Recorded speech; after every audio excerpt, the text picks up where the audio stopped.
My nanny taught my daughter to call her mama and me by my first name. I hired Renee when my daughter Olive was 6 months old. I had to go back to work after maternity leave and I needed someone I could trust. Renee came with excellent references and 15 years of experience.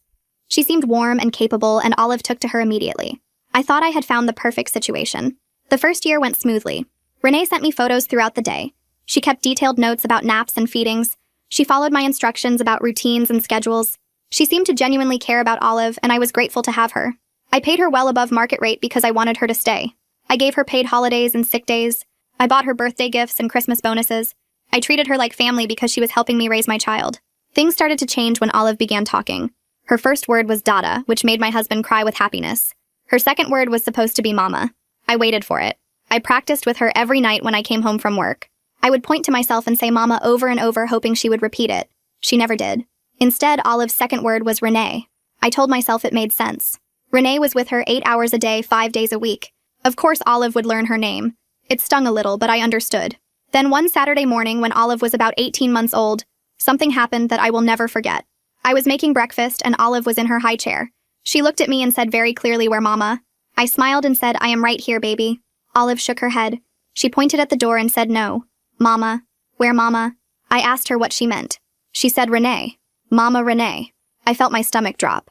I asked Olive who I was. She looked at me and said my first name. She said it perfectly, like she had been practicing, like someone had been teaching her. I called Renee that afternoon and asked her to come over. I told her we needed to talk about something important. She arrived an hour later looking confused. I asked her directly if she had been teaching Olive to call her Mama. Renee did not deny it. She said Olive started calling her that on her own, and she did not want to correct her because it might hurt the child's feelings. She said children often called their caregivers Mama, and it was perfectly normal. She said I should not be threatened by it. I asked her why Olive called me by my first name instead of Mama. Renee hesitated. Then she said she thought it would be less confusing if Olive had different names for different people. She said since Olive already called her Mama, it made sense for me to be something else. She said she was just trying to keep things organized. I asked her if she understood that I was Olive's mother. I asked her if she understood that Mama was my title, not hers. I asked her if she understood that she had stolen something from me that I could never get back.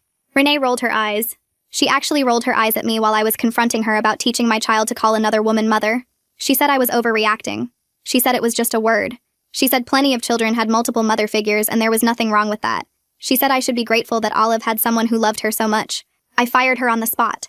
I told her to leave her key on the counter and never come back. Renee looked shocked. She said I could not fire her over something so small. She said Olive would be devastated. She said I was being emotional and irrational. She said I would regret this when I calmed down. I did not calm down. I opened the front door and told her to leave. Renee gathered her things slowly, like she was waiting for me to change my mind. She said I would never find someone as good as her. She said Olive would forget me even more without her there to bridge the gap. She said some mothers just were not meant to be the primary attachment figure, and I should accept that. I closed the door behind her and locked it. The next few weeks were hard. Olive asked for Mama constantly, and she did not mean me. She cried at the door waiting for Renee to come back. She refused to let me comfort her. She pushed me away and screamed for the woman who had stolen my name. I took time off work. I stayed home with Olive every single day for 2 months. I read to her and sang to her and held her even when she did not want to be held. I taught her that I was Mama. I taught her that I had always been Mama. I taught her that the woman who left was someone who worked for our family and nothing more. It took time, but Olive eventually adjusted. She started calling me Mama again. She stopped asking about Renee. She let me rock her to sleep and kiss her forehead and be her mother. The bond that Renee tried to steal was rebuilt stronger than before. 6 months later, I got a call from a woman named Deborah. She said her name was Deborah and she was calling about a reference for Renee. My stomach twisted into a hard knot. I asked her to repeat that and she said Renee had given her my number as a reference, and she wanted to ask a few questions before making her final hiring decision. I gripped the phone tighter and stared at the wall. Over a year ago, when I still trusted Renee completely, I had told her she could use me as a reference. I never thought about it again until this exact moment. Now some new mother was about to hire the same woman who stole my daughter from me, and I was the one who helped make it possible. I told Deborah this was not a phone conversation. She sounded confused and asked what I meant. I said we needed to meet in person because what I had to tell her was too important to rush through on a call. She hesitated and I could hear a baby crying in the background. She said she was pretty busy with the new baby, but maybe we could talk now for just a few minutes. I said no. I said this was serious and she needed to hear the whole story face to face. She agreed to meet me at a coffee shop the next afternoon, and I gave her the address before hanging up. That night I could not sleep. I kept going over what I would say to Deborah, and how I would explain what Renee did without sounding crazy or jealous. Every version I practiced in my head sounded wrong. I got up at 2 a.m. and made tea and sat at the kitchen table writing notes. My husband found me there an hour later, surrounded by crumpled paper. He asked what I was doing, and I told him about the phone call. He sat down across from me and rubbed his eyes. He said I should just tell Deborah the truth straight and not worry about how it sounded. I said the truth made me sound like a paranoid mother who could not handle her nanny bonding with her child. He reached across and squeezed my hand. He said anyone who met me would know I was reasonable, and if Deborah did not believe me, then at least I tried. I went to the coffee shop 30 minutes early the next day. I ordered a coffee I did not drink and sat at a corner table watching the door. Deborah walked in right on time carrying a baby and one of those carrier things strapped to her chest. She looked around and I waved. She came over and sat down heavily in the chair across from me. The baby was maybe 3 months old and sleeping against her chest.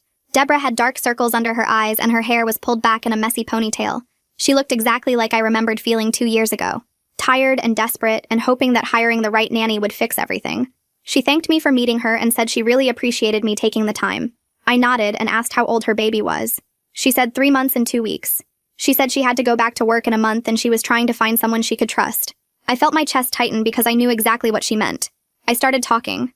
I told her everything about Olive and the name changing and how gradual it had been. I explained how Renee taught my daughter to call her mama and me by my first name. I described the moment in the kitchen when I realized what had happened. Deborah listened and her face went through different expressions. First confusion, then disbelief, then something harder that looked like defensiveness. She shifted in her chair and adjusted the baby carrier. She said Renee had mentioned she left her previous family because of some issues with the mother. I felt heat rise up my neck. Deborah said Renee explained that some mothers have trouble when their children bond strongly with the nanny. She said Renee told her that secure parents understand children have room for multiple attachment figures. I realized I was hearing Renee's exact words coming out of this stranger's mouth. My hands started shaking and I put them in my lap. Deborah kept talking. She said Renee had been very upfront about why she left our family, and it actually made her trust Renee more because she was honest about difficult situations. I wanted to scream. Renee had already gotten to this woman and made me into the villain before I even had a chance to tell my side. I asked Deborah if Renee had mentioned teaching Olive to use my first name instead of Mama. Deborah frowned and said no. She said Renee told her the child just naturally started calling her Mama because they spent so much time together. I pulled out my phone with shaking hands. I had saved videos from that time period because I knew I would need proof someday. I found the one where Olive points at the door asking for Mama and then looks at me and says my first name. I turned the phone toward Deborah. She watched the video and her expression shifted slightly but not enough. When it ended, she handed my phone back. She said children get confused about names all the time, especially when they are learning to talk. She said it did not necessarily mean anything sinister. I showed her 2 more videos. One where Olive cries for Mama Renee at bedtime. Another where she calls me by my first name while Renee stands in the background smiling. Deborah watched them both. She said she could see why I was upset, but maybe Olive was just going through a phase. She said her friend's kid called everyone Mama for like 6 months. I put my phone away. I told Deborah she was going to hire Renee anyway, and I could see that. Deborah looked uncomfortable. She said she had already made her decision before coming here, and she just wanted to hear my perspective. She said Renee came with excellent references from 4 other families, and I was the only one with a negative experience. She stood up and thanked me for my time. She said she hoped things were better with my daughter now. Then she left. I sat there for another hour staring at my cold coffee. I had failed. Another mother was going to lose precious time with her baby, and I could not stop it. When I got home, my husband asked how it went. I told him Deborah did not believe me. He said I did what I could, but I could not save everyone from their own choices. That night, I lay awake thinking about Renee working with another family. I thought about all the other families she had worked for over 15 years. I got up and went to my office where I had kept all of Renee's paperwork from when I hired her. I found her reference list with 5 names and phone numbers. I recognized Deborah's name at the bottom where she must have added it recently. I looked at the other 4 names. I decided to call them. The first number was disconnected. The second went to voicemail, and I left a message that was never returned. The third was Harvey Sanderson, and he answered on the second ring. I introduced myself and said I was calling about Renee, who used to work for me. There was a long silence. Then Harvey asked in a careful voice what Renee did to my family. I told him the whole story again. When I finished, Harvey let out a long breath. He said his wife left him 3 years ago and their son calling Renee Mama was part of why. He said they thought something was wrong with their son. They took him to doctors and therapists trying to figure out why he would not bond with his own mother. His wife blamed herself and fell into a depression. Then Renee left for another job, and within 3 weeks, their son started calling his mother Mama again. Harvey said that was when they realized what had been happening. But by then the damage was done and his wife could not forgive him for not seeing it sooner. I asked why he was still on Renee's reference list. He said his ex-wife wanted to report Renee to some kind of nanny agency, but he just wanted to move on. He said he had been giving neutral references for the past 3 years, hoping no one would actually call. I thanked Harvey and ended the call. My hands shook as I wrote down the name he gave me. Judy Larson. Another mother who went through the same thing. Another family Renee damaged. I waited until the next morning to call because I did not want to sound too desperate. I dialed the number at 9 o'clock after I dropped Olive at her current babysitter. The phone rang 4 times before someone picked up. A woman answered and I asked if this was Judy Larson. She said yes, and I took a breath. I told her my name and said I was calling about Renee, who used to work as her nanny. There was silence on the other end. Then I heard a sound like crying. Judy asked how I got her number and I said Harvey Sanderson gave it to me. She cried harder. She said she thought she was the only one. She said she thought something was wrong with her as a mother. I told her she was not alone, and that Renee did the same thing to my family. Judy kept crying and I waited. She finally said she needed to hear this because she spent years thinking she was crazy or broken or just not good enough. I asked if we could talk about what happened. Judy took a shaky breath and started telling me her story. She said her daughter was 8 now and still sometimes slipped and called her by her first name when she was tired or upset. She said Renee worked for them for 2 years, and by the end her daughter would run past Judy to get to Renee every single day. She said she spent thousands on therapy trying to figure out what she did wrong. She said the therapist kept asking about her relationship with her own mother and whether she felt confident in her parenting. She said she started believing maybe she was not meant to be a mother because her daughter clearly preferred someone else. She said when Renee finally left for another job, her daughter cried for weeks. Then slowly things changed. Her daughter started coming to her for comfort again, started calling her mom again, started choosing her over other people. Judy said that was when she realized it was not her fault. It was what Renee had been doing the whole time. I asked Judy if she would be willing to warn Deborah with me. I told her about the new family Renee was working for and how the mother did not believe me when I tried to tell her. Judy went quiet. Then she said no. She said she could not relive that time period. She said her husband made her promise to stop talking about Renee years ago because it was making her depressed and angry. She said I should let it go too. She said Renee was like a black hole that swallows up your peace and I would never get closure or justice. She said the best thing I could do was move on and be grateful I only lost a year instead of 2 or 3 or more. I thanked Judy and we hung up. I sat in my car outside the babysitter's house and thought about how many mothers Renee had damaged and silenced over 15 years. How many of us were out there thinking we were alone, thinking we were bad mothers, thinking our children did not love us because of something we did wrong. I drove home and tried to focus on work, but I could not stop thinking about Deborah and her baby. 2 weeks went by. I checked my phone constantly waiting for some kind of update. Then one afternoon, Deborah called me. She was crying. She said she started noticing small things. She said Renee would redirect the baby's attention away from her when she came home from work. She said Renee talked about mama this and mama that even though the baby was too young to even understand words yet. She said her husband thought she was being paranoid. She said he told her she was looking for problems because some stranger on the phone scared her. But Deborah said she could not shake the feeling that I was telling the truth. She asked if we could meet. I suggested the park near her house. I told her to bring the baby and I would bring Olive. I wanted Deborah to see Renee with her own eyes and make her own decision. We met on a Saturday morning. The park was crowded with families. I spotted Renee immediately. She was pushing a stroller near the swings. Deborah's baby was inside bundled in a pink blanket. Deborah stood next to me holding a coffee cup. We watched from a distance. Renee took the baby out of the stroller and put her in a baby swing. She pushed gently and talked to the baby. From where we stood, I could not hear what she was saying. Olive was playing on the slide nearby. She went down once, then climbed back up. Then she stopped. She stood at the top of the slide and stared across the playground. I followed her gaze. She was looking at Renee. I held my breath. I did not know what would happen. Would Olive run over? Would she call out for Mama Renee? Would all that work I did to rebuild our bond fall apart right here in this park? Olive stared at Renee for a long moment. Renee did not notice. She was focused on the baby in the swing. Then Olive climbed down from the slide and walked back to me. She tugged on my jacket. She asked if that was the lady who used to play with her. I said yes. Olive looked back at Renee one more time. Then she shrugged. She said okay, and went back to the slide. I felt this huge wave of relief wash over me. Renee did not have power over her anymore. My daughter knew who her mother was. Deborah watched the whole thing. She looked at me and I could see she understood now. That night after Olive was in bed, I sat with my husband in the living room. I told him I wanted to write about what happened. I wanted to post it in the local parenting groups, so other mothers would know to watch for these warning signs. My husband put down his phone. He said I should do what I needed to do. But he warned me it might get messy if Renee found out. He said she might try to sue me or come after me somehow. I said I did not care. I said I was done hiding and being quiet about what she did. I spent the next 3 days writing and rewriting my story. I tried to be fair but honest about what Renee did to multiple families. I included specific examples of the manipulation tactics. I wrote about how she taught Olive to call her mama and me by my first name. I wrote about Harvey's son and Judy's daughter.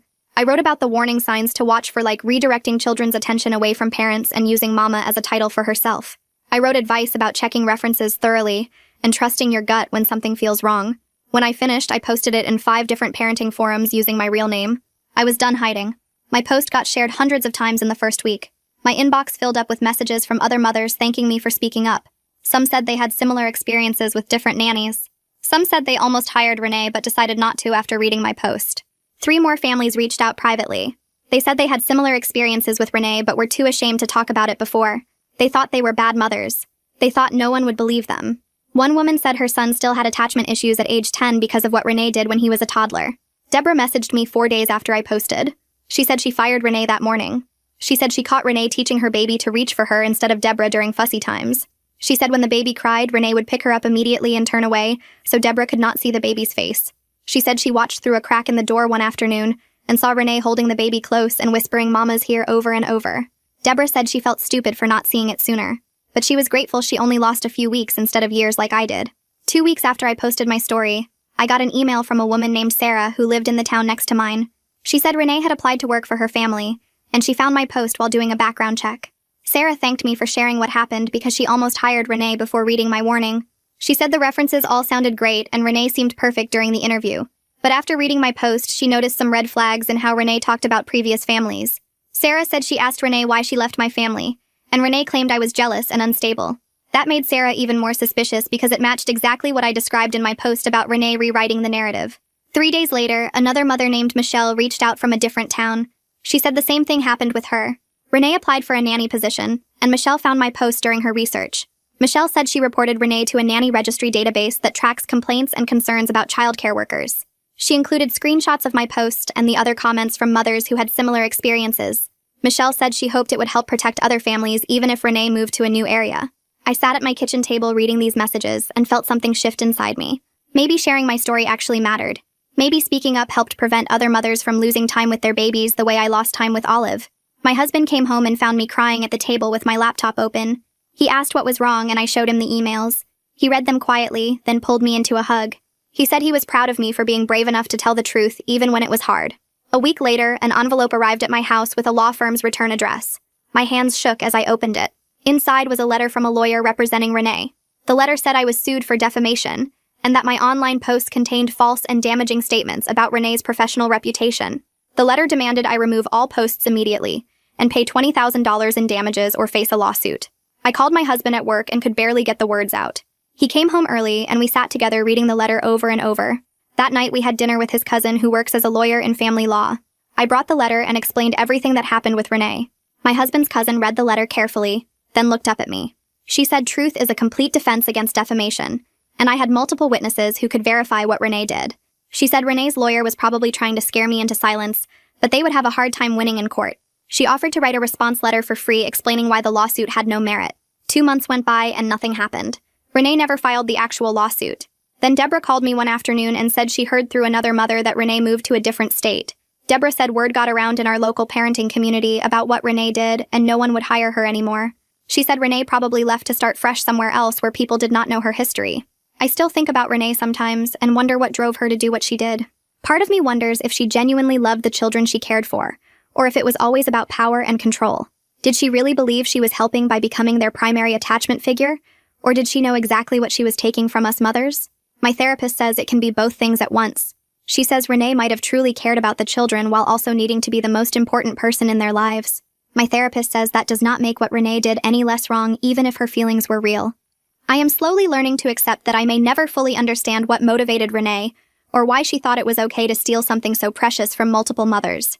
Some questions do not have answers that make sense. Olive is 3 now and doing great. She calls me Mama without any pause or confusion.